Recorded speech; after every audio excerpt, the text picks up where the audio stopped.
días, amada familia. Qué gozo de estar una vez más juntos en este día consagrado para el Señor, para darle gloria, honra, alabanza, las primicias y darle muchas gracias por estar permanentemente con nosotros. Y es por su presencia, amor y poder que podemos estar prevaleciendo a pesar de tantas circunstancias difíciles que pasamos. Nuestro Padre es fiel, no nos ha dejado ni nos ha desamparado, nos ha sostenido fuertemente en sus brazos y con Él hemos podido pasar seguros en medio de las tormentas, porque sabemos que Él es el Señor sobre todo. A Él sea la gloria por siempre. Sean bienvenidos todos y de manera especial a las personas que se unen a esta transmisión por primera vez. No está por casualidad, sino que Dios tiene algo especial para usted que va a cambiar su vida y destino. Abramos nuestro corazón para recibir lo que Dios quiere darnos en este día para vivir a su manera. En la última enseñanza vimos que una de las cosas que agrada a Dios es vivir en fe. Y como sabemos, todos tenemos una medida de fe sin excepción. Entonces no hay que pedir fe porque ya la tenemos, sino que debemos desarrollarla. Y para esto lo que necesitamos hacer es poner en práctica la fe, ya que la fe sin obras es muerta. Además, nuestro mayor recurso que tenemos es la fe. Como vemos, muchas de estas cosas ya hemos hablado, pero siempre es bueno tener presente y de esta manera seguir agradando a Dios con todo lo que hacemos. Por eso el título de esta enseñanza es Obrando con fe para agradarle a Dios. Tomemos una vez más Hebreos 11:6 de la Biblia de las Américas. Y sin fe es imposible agradar a Dios, porque es necesario que el que se acerca a Dios crea que Él existe y que es remunerador de los que le buscan.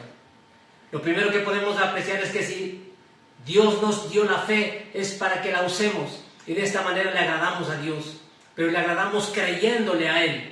Y cuando nos acercamos a Dios debemos tener en cuenta primero que Dios existe y es remunerador de los que le buscan en verdad. Además debemos tener presente este principio, que si Dios nos ha dado algo, no solo es porque Él tiene el poder para hacerlo, sino porque nosotros creemos. Expliquemos esto en base a lo que dice en Marcos 9, versículos 20 al 23 de la Biblia de las Américas. Y se lo trajeron, y cuando el Espíritu vio a Jesús, al instante sacudió con violencia al muchacho, y este cayendo a tierra se revolcaba echando espumarajos. Jesús preguntó al padre: ¿cuánto tiempo hace que le sucede esto? Y él respondió: desde su niñez. Y muchas veces lo ha echado en el fuego y también en el agua para destruirlo. Pero si tú puedes hacer algo, ten misericordia de nosotros y ayúdanos. Jesús le dijo: ¿cómo si tú puedes? Todas las cosas son posibles para el que cree. Si nos fijamos en el versículo 22, el padre del muchacho le dice: pero si tú puedes hacer algo. Pero ahora veamos cómo le contesta Jesús en el versículo 23. Lo hace con una pregunta: ¿cómo si tú puedes? Y luego afirma: todas las cosas son posibles para el que cree. En conclusión, Dios le estaba diciendo: tú me preguntas si puedo, yo te pregunto si crees, porque al que cree todo le es posible. En esta revelación que acabamos de ver está lo que debemos hacer cada uno de nosotros. Esto es creer, porque solamente ahí puede ser posible todo. Obviamente, si no creemos, no va a ser posible. Recalquemos, el poder para que algo sea posible está en la fe. En el momento que empiezo a creer que algo es posible, puede ser posible. Mientras no crea que sea posible, jamás será posible. Lo que Jesús nos está diciendo es que lo que determina que algo suceda depende de que yo lo crea. Primero creo que es posible y por creer que es posible, será posible. Esto es lo que Jesús le estaba diciendo al padre del muchacho, que era necesario que crea que es posible, que Jesús le podía sanar, para que fuera posible que Jesús lo sanara.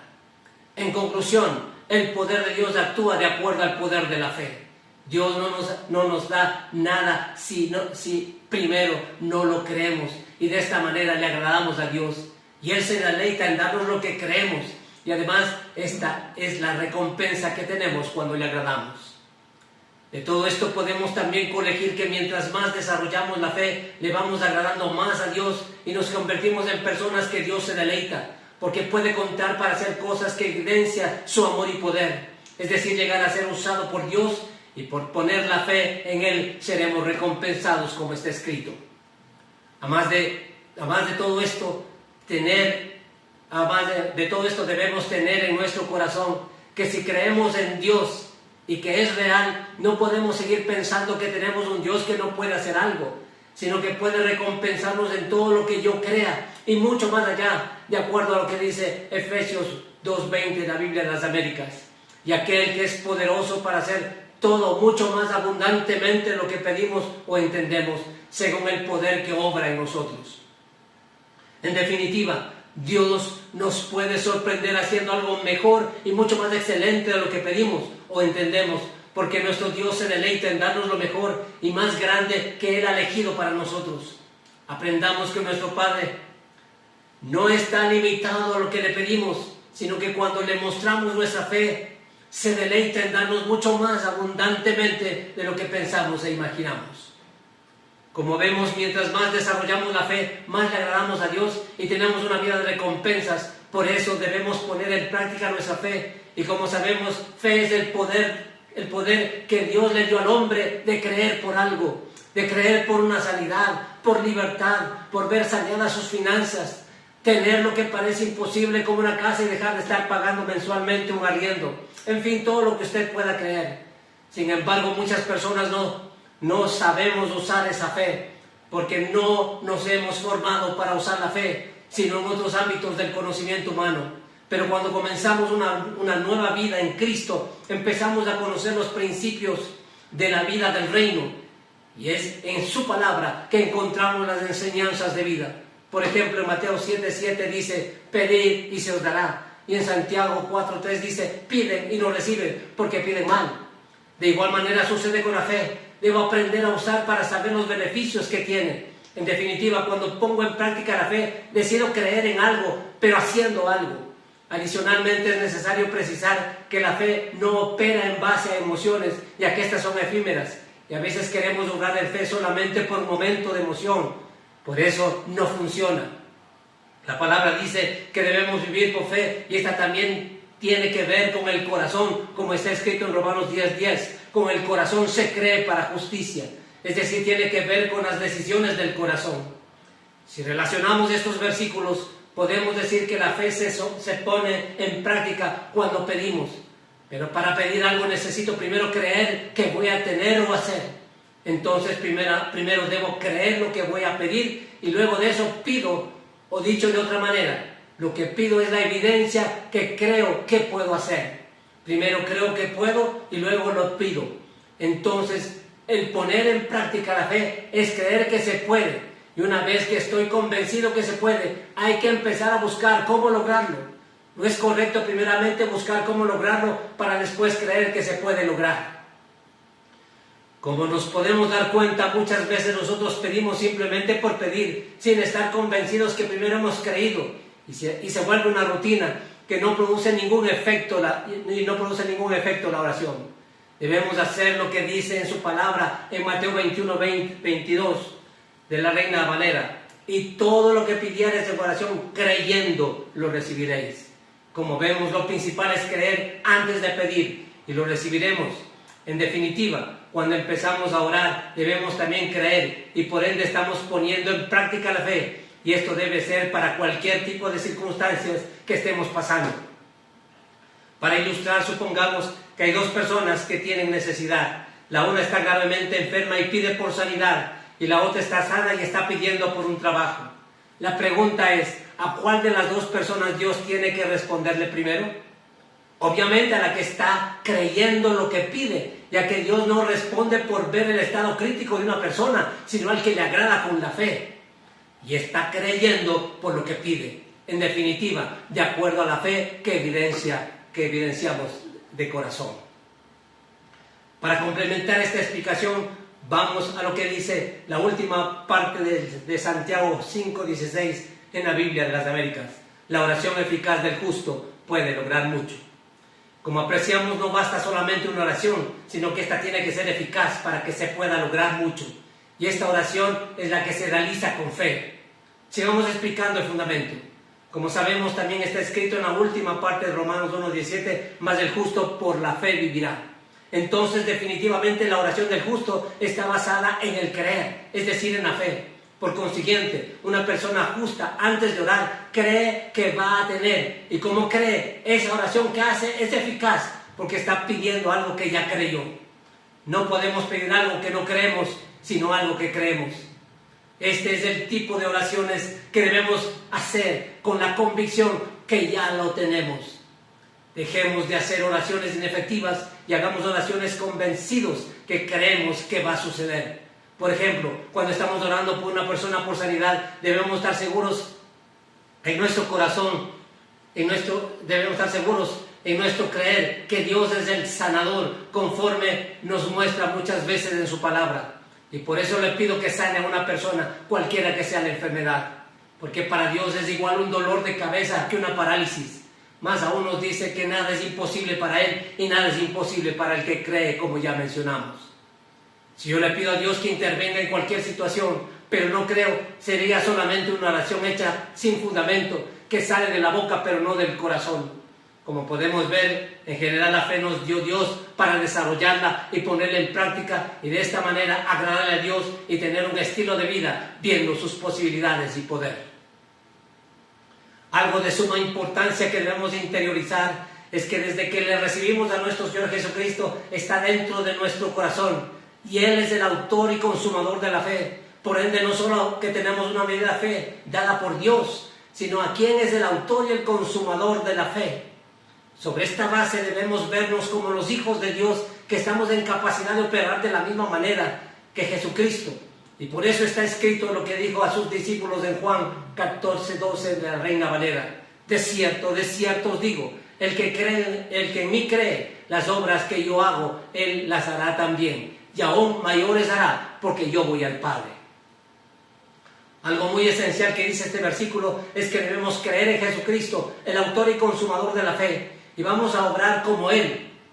Pero eso dice que las obras que yo hago, el que cree los hará también. Pero aún dice que se puede hacer cosas mayores. Si esto está en nuestro corazón de verdad, podemos tener una vida diferente si vivimos por la fe. Pongámonos a pensar que aunque hayamos experimentado buenas cosas hasta este momento en nuestras vidas, aún faltan por ver y tener muchísimas cosas mayores y excelentes por creer en Jesús. Y las vamos a ver en nuestras vidas, en nuestro matrimonio, en nuestra familia, cosas mayores con nuestros hijos, en nuestro negocio, porque creemos en lo que Jesús es, en lo que hizo y en las cosas mayores que vamos a hacer. Si de verdad lo creemos, debemos atrevernos a hacer cosas grandes, porque tenemos un Dios grande y le creemos. Ahora, si consideramos lo que dice el verso 13 de este mismo capítulo de la Reina Valera, y todo lo que pidieres al Padre en mi nombre lo haré para que el Padre sea glorificado en el Hijo. Lo primero que encontramos es que a nuestro Padre le podemos pedir todo porque somos sus hijos. Y si esto lo hemos hecho con nuestro Padre natural, ¿cuánto más con nuestro Padre Dios? Algo que se debe resaltar es que si no le pedimos todo, es como que estuviéramos dudando que las cosas difíciles no nos puede dar. Y eso no es correcto y tampoco le agrada. Le agrada a Dios porque es como que le estuviéramos creyendo, es como que estuviéramos creyendo que no puede o no tiene. ¿Y para qué? Y para que ni siquiera pensemos tal cosa, nuestro Padre nos dejó escrito para que recordemos siempre lo que está en Mateo 6:25 al 30 en la Reina Valera. Por tanto os digo, no os afanéis por vuestra vida, que habéis de comer o que habéis de beber, ni por vuestro cuerpo que habéis de vestir. ¿No es la vida más que el alimento y el cuerpo más que el vestido? Mirad las aves del cielo que no siembran ni ciegan, ni recogen en graneros, y vuestro Padre Celestial las alimenta. ¿No valéis vosotros mucho más que ellas? ¿Y quién de vosotros podrá, por mucho que se afane, añadir a su estatura un codo? Y por el vestido, ¿por qué os afanáis? Considerad los lirios del campo como crecen, no trabajan ni hilan. Pero os digo que ni aun Salomón con toda su gloria se vistió así como uno de ellos. Y si la hierba del campo que hoy es y mañana se echa en el horno, Dios lo viste así, ¿no hará mucho más a vosotros, hombres de poca fe? Esta porción de la Escritura debe estar no solo conocida y registrada en nuestra mente, sino revelada en el corazón, ya que como vemos, si nuestro Padre Dios es capaz de alimentar a las aves y vestir a las flores, ¿cómo no va a ser con nosotros, que además de ser su creación, somos imagen y semejanza de Dios y ahora sus hijos? Y en esa condición debemos aprender a pedir, ya que un hijo disfruta de todo lo que tiene su papá. Y nuestro papá no es como otra persona, sino que es el dueño del oro y de la plata, de toda la creación. Él es todopoderoso, el Shaddai, el alfa y el omega, el principio y el fin de todo, el rey de reyes y señor de señores, el gran yo soy. Por eso cuando le pedimos algo, hagamos de acuerdo al Padre que tenemos. Es verdad que hay hijos que no pueden pedir lo que quieren y tienen que pedir lo que el papá les puede dar. Pero como hijos de Dios tenemos un Padre que nos puede dar todo porque es todopoderoso y dueño de toda la creación. Pero primeramente tengo que agradarle y pedirle lo que creo. Retomando, sabemos que podemos pedirle todo y cuando le pedimos lo hacemos con fe y la fe da confianza. Pero cuando tenemos preocupación no es que estamos confiando plenamente.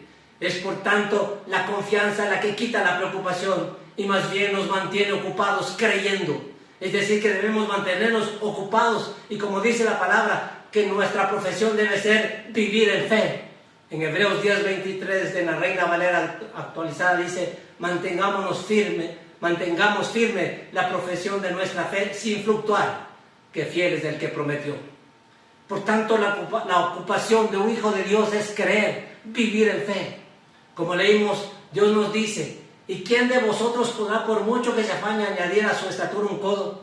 Como vemos, por más que nos afanemos, no vamos a tener ningún resultado bueno. De igual manera, es un gran problema preocuparse demasiado, ya que cuando nos preocupamos dejamos de ocuparnos. Lo que tenemos que hacer es confiar y de esta manera estamos ocupados creyéndole a Dios. Y por estar así, Dios en cambio está ocupado cuidándonos. Recordemos lo que Jesucristo dijo en Juan 5:17. Y Jesús le respondió, mi Padre hasta ahora trabaja y yo trabajo. ¿Y sabe cuál es parte del trabajo de nuestro Padre? Estar ocupado de nosotros que somos sus hijos. Por tanto, Dios se ocupa de nosotros siempre. Y nuestro trabajo debe ser el de creerle siempre. ¿Y cómo no creerle si nos dio a su propio Hijo para que nosotros tengamos una vida abundante en libertad y victoria? ¿Qué más queremos? Más aún, tenemos por siempre Padre. No somos huérfanos ni estamos desamparados. Dios se ocupa de nosotros todos los días y de todo lo que necesitamos. Por tanto, todos los días debo estar ocupado de creerle a nuestro Padre. Quizá usted tuvo una mala experiencia, que su padre y su madre le abandonaron. Pero nuestro Padre dice que aunque padre y madre le dejare, Él estará con nosotros hasta el fin. Su amor nos llena y nos hace vivir a plenitud. Qué privilegio y qué bendición tener un Padre como nuestro Dios. Tengamos un estilo de vida práctica de fe que le agrade a Dios y todo será posible dependiendo de lo que creo. Qué momento más oportuno para hacer una invitación a las personas que se unen o se han unido a esta transmisión por primera vez y no han recibido a Cristo en su corazón, para que tomen la mejor decisión de su vida y que por medio de una oración, como hemos estado hablando, pueda cambiar su condición y destino y tener el mayor de los milagros, que es la salvación. Si usted está dispuesto a tener un nuevo estilo de vida, le invito a que haga esta oración y repita después de mí. Hágalo con todo su corazón. Dígale, amado Dios, hoy vengo ante ti primeramente reconociendo que soy un pecador, pero estoy dispuesto a cambiar mi vida. Por eso me arrepiento de todos mis pecados y te pido perdón por todo lo malo que hice y que me des la oportunidad de tener una nueva vida. Señor Jesús, reconozco que por ese inmenso amor que nos tienes entregaste en la cruz la vida por nosotros, pero sé también que resucitaste y estás vivo. Y por eso en este día te abro las puertas de mi corazón y te recibo como mi Señor y Salvador. Gracias por darme la salvación, la libertad, la vida eterna y por escribir mi nombre en el libro de la vida. A usted que ha recibido a Cristo, quiero felicitarle y decirle que por esa decisión hay fiesta en el cielo. Queremos decirle que además es ahora parte de la familia de Dios y ciudadano del reino de los cielos. Y como siempre les digo, ponga desde ahora su corazón y mirada solamente en Dios, ya que nunca le va a defraudar. Y en todo lo que podamos servirle, cuente con nosotros. Para finalizar, quiero dirigirme a los padres de esta congregación en este día que se celebra el Día del Padre. Y decirle que ninguno de nosotros nos hemos preparado para ser padres. Pero ahora conocemos a nuestro Padre Dios, que es nuestra inspiración total. del cual aprendemos permanentemente para ser los mejores padres. Y cuando empezamos a vivir con el modelo de nuestro Padre Dios, con nuestro testimonio de vida, podemos dejar un legado y una herencia a nuestros hijos. Y como siempre les digo, esto no se consigue profesionalmente, sino en el corazón de nuestro Padre, aprendiendo a ser como Él, obedeciendo y viviendo su palabra. Nos convertimos en testimonio de vida y de inspiración. Quiero resaltar que aunque antes no haya tenido usted padre que modele, se puede convertir en un gran padre, porque ahora tiene la revelación de la paternidad de Dios. Quiero decirle que la presencia y vida de un padre es tan vital en la vida de nuestros hijos, lo que les da seguridad, confianza y les hace ser personas de valores y principios que tanta falta hace a la humanidad, y así contribuyan al cambio de esta sociedad. Amados padres, que Dios les bendiga con sabiduría, salud, gozo, paz, y disfruten plenamente con su familia, brindando el verdadero amor que es el principio de la vida. Feliz día, amados padres. Buenos días.